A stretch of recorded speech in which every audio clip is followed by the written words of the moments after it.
Okay, it looks like we're now live on YouTube. So while we're still gathering here, I'll go ahead and get started. Great. Looks good.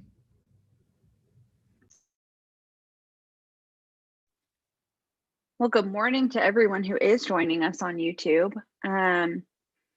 We're on our last week of this study that we have been doing on Lamentations and First Corinthians, and it's been interesting. I've really enjoyed kind of going back and forth between the two of these and seeing the ways that our community practice is shaped by lament, and also by the way that First Corinthians teaches us about conflict and about handling different issues.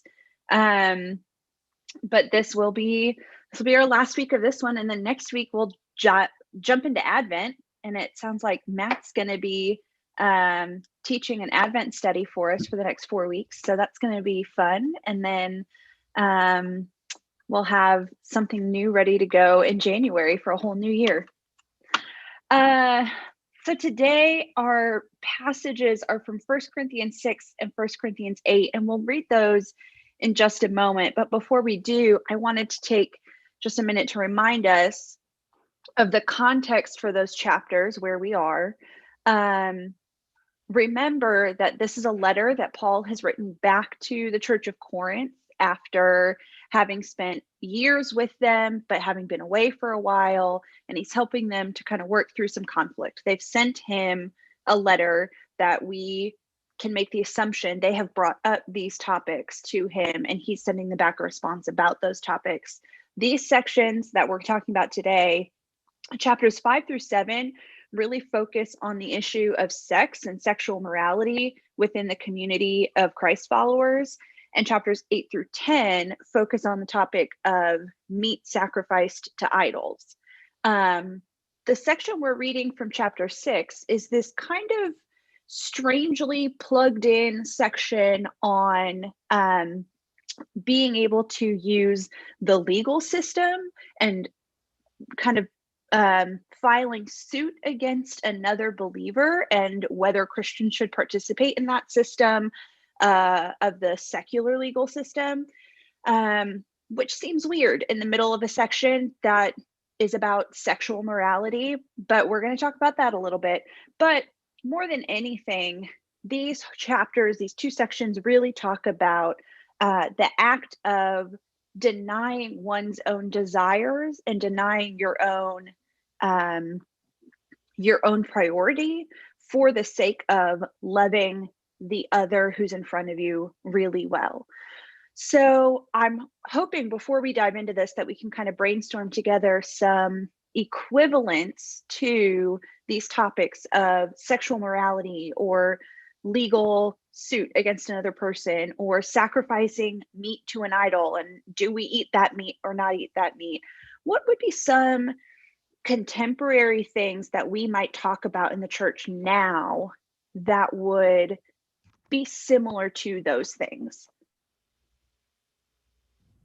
We don't argue about anything now, do we? I don't think we have any arguments anymore. I think we all just get along just fine. We figured it all out. Yeah. Especially within the faith, right? Yeah.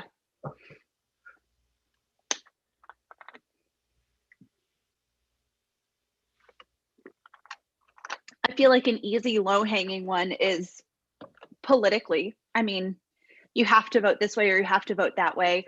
One of them that comes to my mind when we have this conversation is the way that we come at the subject of abortion and healthcare as that's involved in that topic. There's some folks who come in and say we can solve the problem from this angle, and there's folks who come in and say no, we solve the problem from this angle, and to be a real Christian you have to vote this way, or to be a real Christian you have to vote this way. And there's not a whole lot of clarity in one direction or the other, and there's different ways to approach.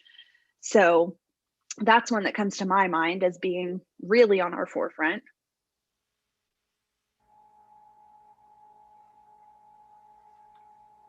It is, and we all seem to lack humility in those processes. Mm-hmm. Enough humility to admit we might learn something from the other side. Yeah.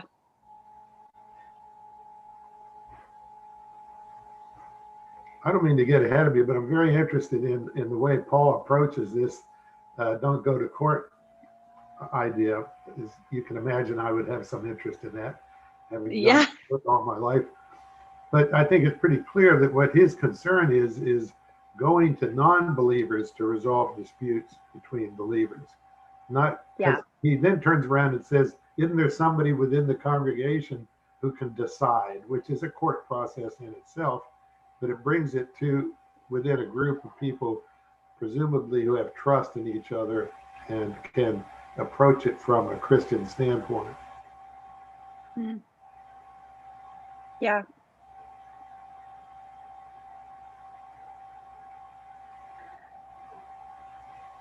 I think also we've spent some time before going live on YouTube talking about what our Thanksgiving plans are and who's going to be having Thanksgiving distanced in their backyards and who's going to be seeing family and who's not, and how we're making those decisions. And so I think the act of choosing to wear a mask and the act of choosing not to gather inside someone's home right now is one of the ways that we deny our own desire for the sake of loving someone else.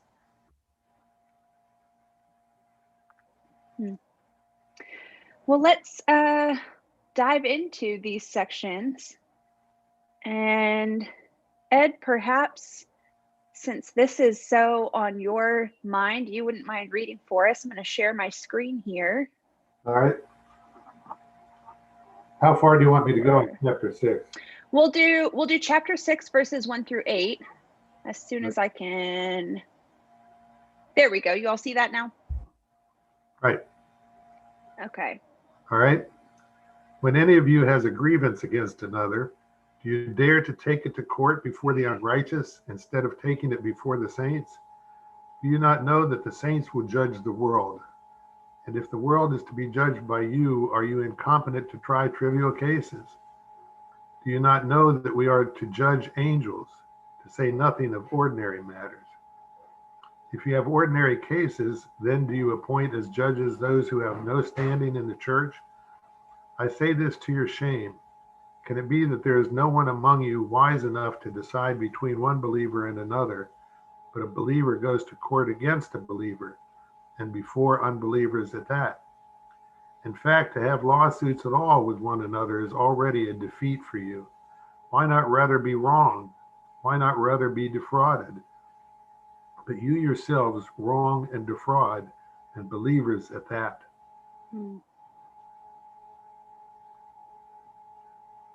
Thank you, Ed. One further verse that sticks out to me a little later in chapter 12 or chapter 6 verse 12. This is pretty well known. It's I have the freedom to do anything, but not everything is helpful. I have the freedom to do anything, but I won't be controlled by anything. And I guess we have to ask ourselves in the midst of this conversation that we're having about, really, how do we treat one another? How do we deny ourselves for the sake of loving another person within our Christian community? How does that idea kind of set the tone for us? How does what is happening in chapter 6 tell us what's happening through this whole section?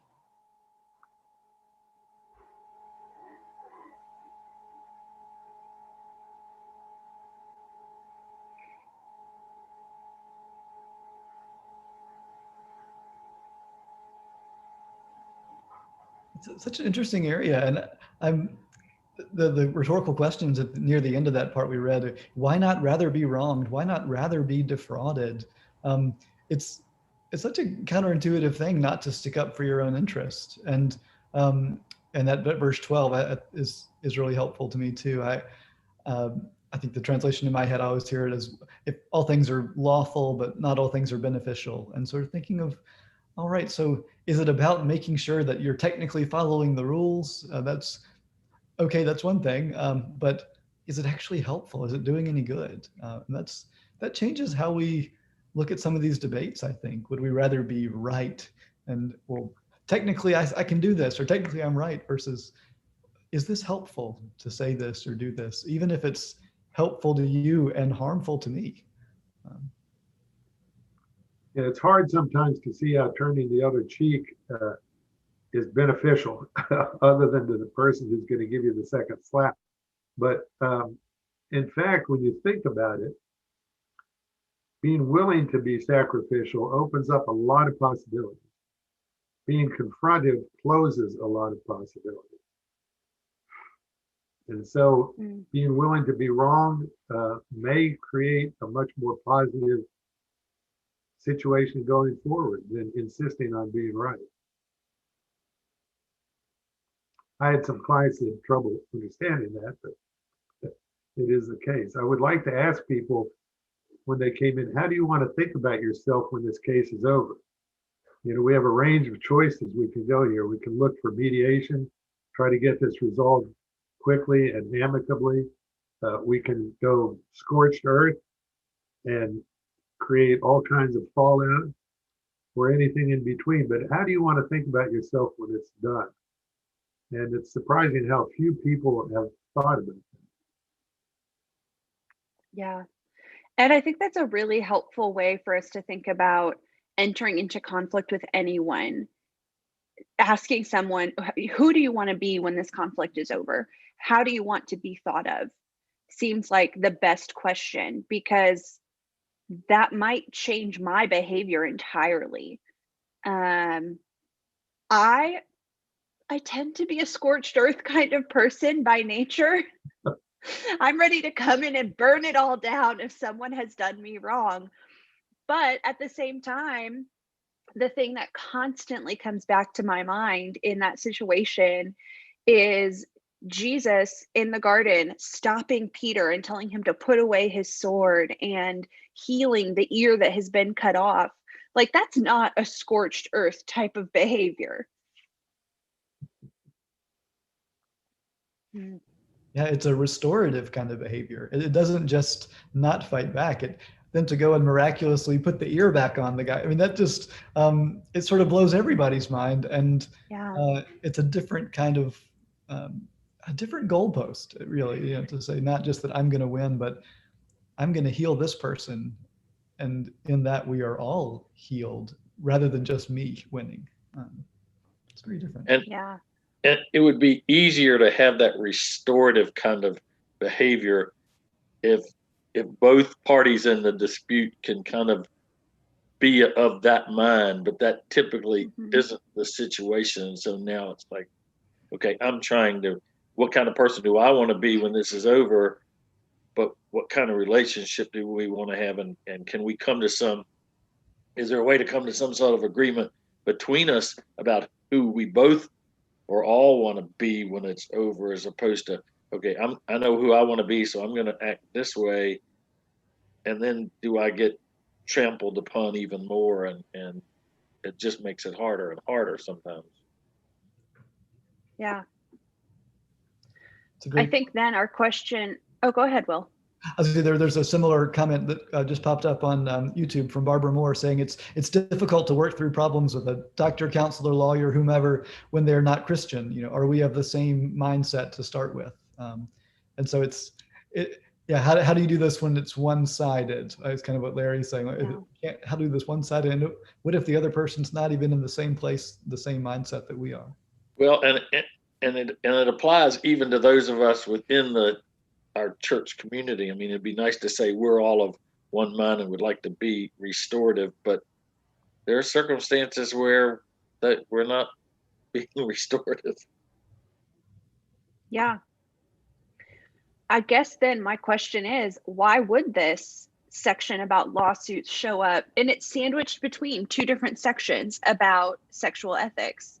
You know, what is it about sexual ethics and lawsuits that help us kind of talk about this idea of, you know, overlapping with one another and finding peace in conflict?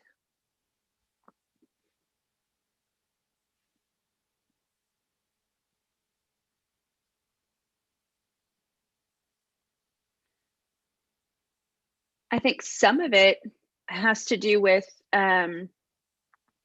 the Christian community being an example of how relationships work. You know, we should be capable of being a strong example in our communities of good sexual ethics, you know, teaching healthy ethics to our young people so that you treat other humans as if they are made in the image of God in every interaction you have with them. And that includes your sexuality, and that includes when you have a conflict with someone that you might be tempted to take to, you know, someone outside of the church community, or when you're trying to find resolution in conflict. You have to keep that mindset, and it's not easy to do that.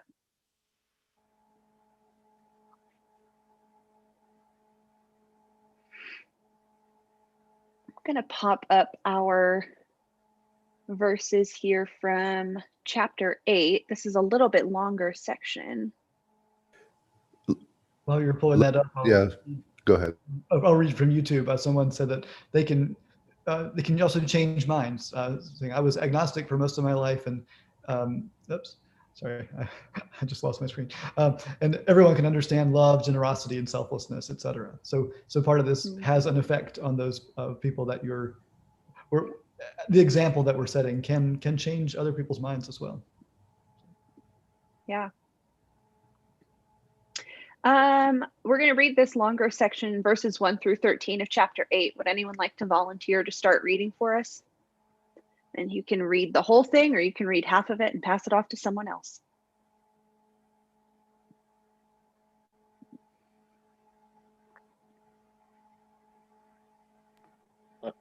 I can read it. I'll read it. Thanks, Larry. Now concerning food sacrificed to idols, we know that all of us possess this knowledge. Knowledge puffs up, but love builds up. Anyone who claims to know something does not yet have the necessary knowledge, but anyone who loves God is known by him. Hence, as to the eating of food offered to idols, we know that no idol in the world really exists, and that there is no God but one. Indeed, even though there may be so-called gods in heaven or on earth, as in fact there are many gods and many lords, yet for us there is one God, the Father, from whom all are all things and for whom we exist, and one Lord, Jesus Christ, through whom are all things and through whom we exist. It is not everyone, however, who has this knowledge, since some have become so accustomed to idols until now, they still think of the food they eat as food offered to an idol, and their conscience, being weak, is defiled. Food will not bring us close to God. We are no worse off if we do not eat, and no better off if we do. But take care that this liberty of yours does not somehow become a stumbling block to the weak. For if others see you, who possess knowledge, eating in the temple of an idol, might they not, since their conscience is weak, be encouraged to the point of eating food sacrificed to idols? So by your knowledge, those weak believers for whom Christ died are destroyed. But when you thus sin against members of your family and wound their conscience when it is weak, you sin against Christ. Therefore, if food is a cause of their falling, I will never eat meat, so that I may not cause one of them to fall. Thank you, Larry. I'm going to pop up another here, and I will just read this for us real quickly. Every once in a while with these passages that are a little bit thicker, I guess is what I would say, I really like to turn to the Message, because I love the way that Eugene Peterson in the epistles in particular, the way that he has helped us to capture an idea of what Paul is getting at. So this is verses 7 through 9 in that section. In strict logic, then, nothing happened to the meat when it was offered up to an idol. It's just like any other meat. I know that, and you know that, but knowing isn't everything. If it becomes everything, some people end up as know-it-alls who treat others as know-nothings. Real knowledge isn't that insensitive. We need to be sensitive to the fact that we're not all at the same level of understanding in this. Some of you have spent your entire lives eating idol meat and are sure that there's something bad in the meat that then becomes something bad inside of you. An imagination and conscience shaped under those conditions isn't going to change overnight. But fortunately, God doesn't grade us on our diet. We're neither commended when we clean our plate, nor reprimanded when we just can't stomach it. But God does care when you use your freedom carelessly in a way that leads a fellow believer, still vulnerable to those old associations, to be thrown off track. The thing that comes to my mind whenever I read these verses, I attended a Christian high school that was relatively conservative. And this was always the section that got read to tell us to never listen to secular music and only listen to things you could buy at the family Christian bookstore. Because it was one of those things where, well, like, even if you think that it's not a problem, and even if you think it doesn't affect your spirituality, someone else's spirituality might be affected by that music. And if they hear you listening to it, they'll think it's okay to listen to it. And so you should just never listen to anything that's not from a like contemporary Christian music label. And that's what comes to my mind when I read these verses. But I don't think that's directly the application we're looking for necessarily, but it's an example of one way to use it. Something that Paul brings up in this section is the idea of knowledge. And I guess my question would be, if we're talking about wisdom in 1 Corinthians 8 being applied knowledge, or the alignment of knowledge and love, how are we using our wisdom in deciding on particular behaviors? This is a conversation that Paul is having with the Corinthian church about a particular behavior that they are engaging in. Are you eating this meat or are you not eating this meat? And his answer isn't as clear as I think we would like it to be, or probably as clear as they wanted it to be. His answer is kind of like, for some of you, that's fine. But if you're causing problems for other people, stop doing it. And so the question is, how do we apply that same understanding to things in our own context? So for me as a kid, it was, how do I apply this understanding of my faith and my understanding of aligning knowledge and love in listening to certain types of music? But what are some of the other things that come to our mind?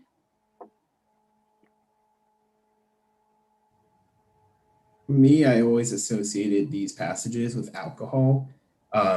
With a lot of people I knew in my family who very traditionally Baptist or Methodist don't drink any alcohol. And more generally, the idea of not being a stumbling block is, I think, really important for showing compassion to other people in our Christian community. Yeah. Going along the same lines like we were talking about earlier of being good to each other and showing compassion in a way to build each other up and build the community to be stronger. Yeah. Those words, stumbling block, stick out a lot in this passage anytime that we discuss it in the church, right? Like, it's the idea that you could become a stumbling block to someone else. And it's that idea that you become something that creates division between a person and God, and you don't want to be the one who's there. Sometimes I feel like we give ourselves too much credit for, like, I create so much distance between this other person and their relationship with the Lord. That's really not all about me, but sometimes it is. Sometimes I can be a contributing factor. I think there's also a difference between something that would simply be offensive or disagreeable to someone, as opposed to something that would actually prevent them from moving forward to a closer relationship with God. The latter I see as a stumbling block. The former is a point of disagreement that can be handled respectfully. But I don't think we need to go so far as to give up our own feelings. I think we just need to be judicious in the way we deal with it. Yeah. it's kind of the way that I talk to our young people about, like, what are you posting? They all have their different versions of social media. Some of them are really using Snapchat. Some of them are really using Instagram, but and Facebook does it too now. And I think Twitter just started doing it. They have these options where you can like post on your story and it disappears after 24 hours. And the things that some people are willing to post on their story that will go away are very different than what they will post on, a like permanent stays there forever kind of post. But you have to ask yourself, like, I'm okay with doing certain things that I maybe wouldn't show on that public sphere out of context. It's one of those things where, for the most part, if I'm willing to do it, I will post it because I want to be a person of integrity and I want to be someone whose whole life is in line with one another.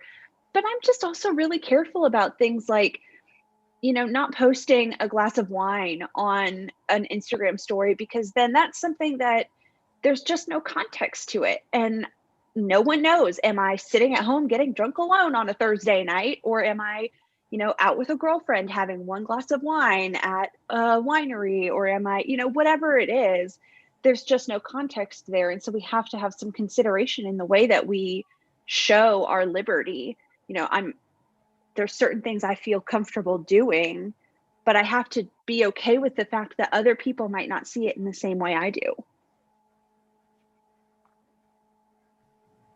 Yeah, that really seems to summarize in a lot of ways. So much of this is, where is our priority on what we want in ourselves and what we think is good or right, versus putting our priority on what's best for everyone else, what's going to be beneficial, what's going to be helpful, what makes me not a know-it-all, but someone that is in it for the benefit of others. And that's just a different way of approaching life. Yeah.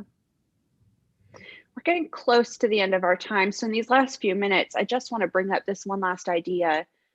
Why do we label certain things as sacred and other things as secular?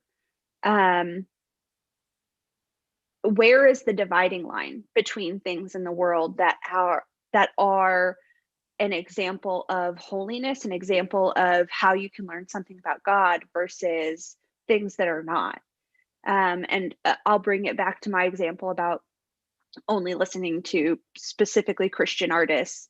There are many musicians that I feel I have been moved by, and that have moved me to a deeper understanding of my spiritual life. But the songs they were writing were not necessarily written about anything spiritual. They weren't necessarily a Christian person writing a song about God. And yet it has deeply influenced me or deeply moved me to an appreciation of God. Or different works of art that are not overtly biblically themed or spiritually themed. I think of any time that I am in a room with a Monet painting, I feel the presence of God moving me deeply. I feel the beauty of creation. And Monet was not someone who painted with the mindset of, this is going to deeply affect the spiritual life of someone. So where do we find that boundary? Is there a boundary between sacred and secular?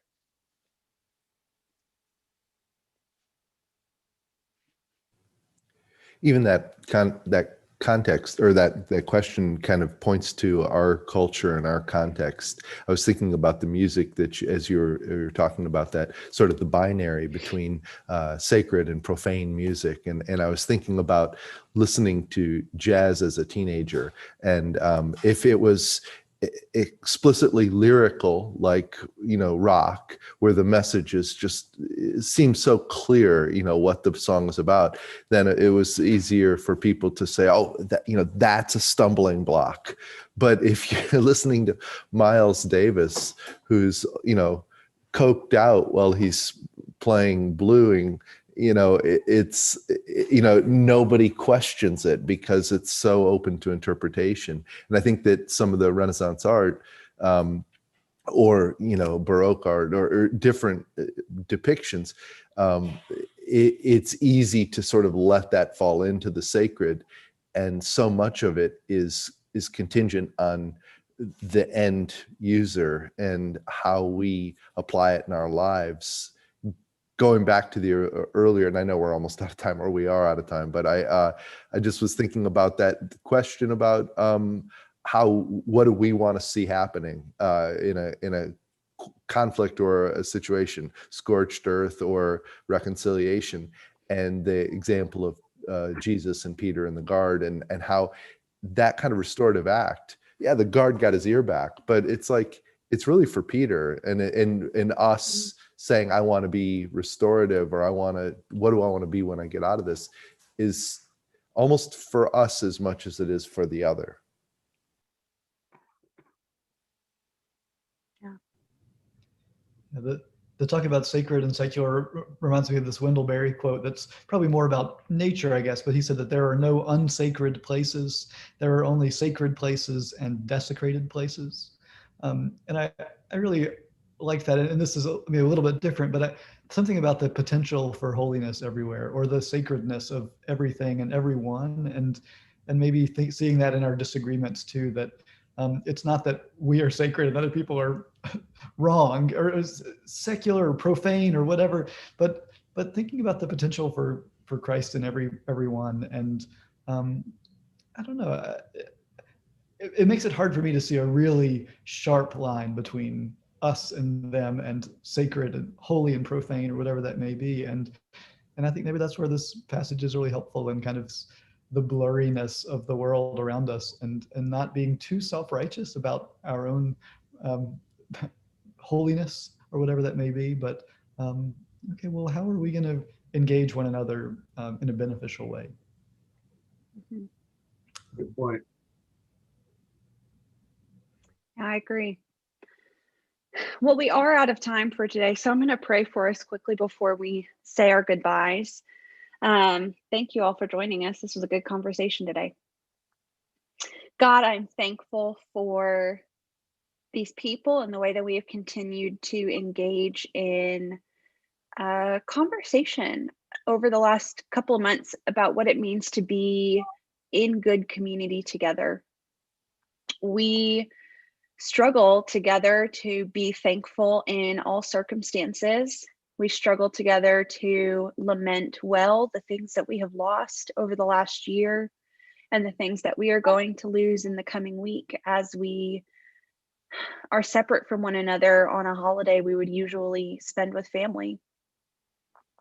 God, I ask that we continue to do this act of struggling together to figure out how to be healthy community, how to see the image of God in other people, and how we work together to create a beautiful community that exemplifies the way you call us to live in our wider world. I thank you for this time we have had, and for the presence of God that is with us now and will continue to be with us as we continue our worship this morning. In the name of Christ, I pray. Amen.